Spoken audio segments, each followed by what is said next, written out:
Hey friends, welcome back for another video. It's Caroline here, an NP instructor with SMNP Reviews, and today we are going to be talking about a topic that is so important to address when it comes to test taking, and that is anxiety. As someone who has struggled with test anxiety in the past, I can assure you that anxiety management is crucial to being successful on your board examination. A few years ago, when I was preparing for my nursing boards, I actually saw a counselor that specializes in helping students that struggle with test anxiety, and I'm excited to share some of the tips that she gave me. Having the ability to manage negative self-talk and thoughts is imperative to being successful on your board examination. I want to remind those that struggle with test anxiety that you can and will overcome this with the right mindset, preparation, and game plan. So, what exactly is test anxiety? This is a type of performance anxiety that occurs when a person feels intense pressure to do well on an exam.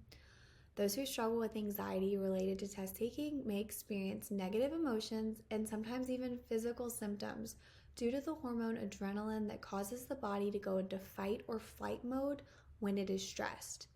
These feelings can cause a variety of symptoms such as tachycardia, difficulty concentrating, or even brain fog.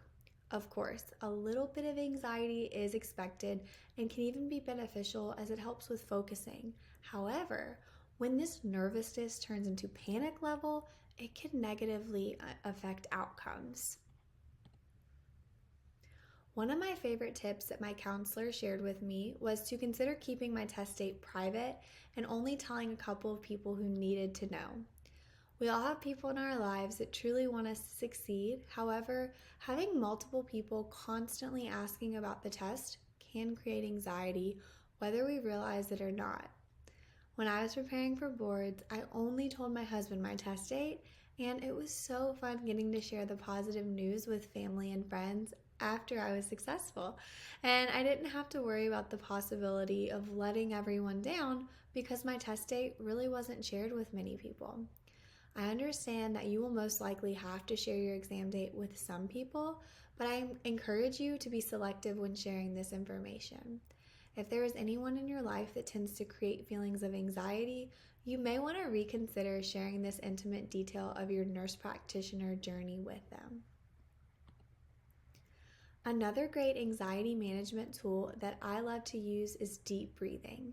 When you get to a question on your exam that causes you to feel anxious and you start to feel your heart beating really quickly, go ahead, close your eyes for about 30 seconds and practice your deep breathing.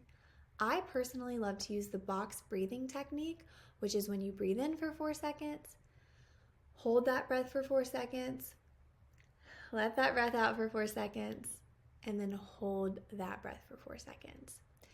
And you can do this as many times as you need to until you feel your body start to calm down. Whenever I felt stressed during my exam, this technique quickly helped to calm my body down and reduce my heart rate. Another technique that helped me as I prepared for boards was to create a safe space in my mind that I could go back to when I started to feel nervous. In the weeks leading up to my exam, I would spend time every day thinking about my safe space. For me, this was on the beach with my dog. I would think about how the sun felt on my skin and how the waves sounded as they crashed onto the shore. I would envision how the sand felt between my toes. The picture that I painted in my mind created calm and relaxing feelings. I would think about this many times throughout the days leading up to my exam, and by test day, I was able to bring myself back to this exact scenario when I felt those feelings of worry start to creep in. Calmness came so naturally during my test as I had practiced my safe spot many times leading up to exam day. I used this as well as that box breathing technique that I mentioned earlier, and I would do them simultaneously while I closed my eyes for about 30 seconds to regroup and calm my mind. I also flagged the question that created the anxiety and reminded myself that this was most likely a zebra diagnosis, and I moved on to the next question to build my confidence back up. I am also a firm believer in positive affirmations. By thinking positive thoughts and speaking uplifting words, you are setting yourself up for success. I want to encourage you all to get sticky notes and put them on your mirror, your fridge, in your car, or anywhere else that you may frequently go throughout the day. On these notes, I want you to put your list of tangibles. This will be different for everyone, but it can include things like your degree, your accomplishments, and all of the amazing things that you bring to the table. Examples can include, I am a great nurse. I graduated from a nurse practitioner program and I have helped so many people on this journey. I am smart and I will pass this exam. By speaking these words into existence, you are creating a positive atmosphere in your mind. You have worked so hard to get to where you are, and that is something big to celebrate. I also want to remind you all not to compare yourself to those around you. Your journey to becoming a nurse practitioner is individualized, and it is best to focus on your own path. Although you may know someone who has been unsuccessful on their exam, that doesn't mean that you will be unsuccessful on yours. Additionally, if you are attempting boards after a previous failure, shut out that negative self-talk and remind yourself that you can and will do this. Focus on your goal and remember that you have prepared well. When we look at other people and start to compare ourselves, it can truly be destructive and cause untrue feelings of self-doubt and inadequacy to set in. I also want to encourage you all to treat every practice exam as if it were your board examination. Mimic the testing environment when you do the full-length exams. If you are able to remove all distractions, it will help prepare you for the fatigue that can come with test day. I know that these exams are time-consuming and they can feel overwhelming, but this is such a great way to prepare for the real thing. Trust me, you do not want your first full-length exam to be your AANP or ANCC test.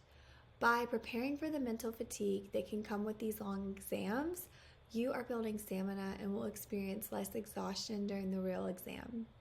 Additionally, make sure that you are taking time for yourself as you study. I know that board preparation can be stressful, and it is so important to be kind to yourself and plan fun outings and breaks that you can enjoy as you study. We are firm believers in quality over quantity when it comes to studying, so make sure you take breaks and definitely get good sleep. Sleep is so incredibly important for anxiety management. Lastly, if you feel like you are truly experiencing panic level anxiety, do not keep this to yourself. Reach out for help because it is imperative that this is controlled so that you can do well on your test. If you've done the work on the front end and prepared well, you need to remind yourself that you can totally do this. Our nurse practitioner facilitators do one-to-one readiness assessments with students, and during these sessions, we help to come up with a personalized study and anxiety plan.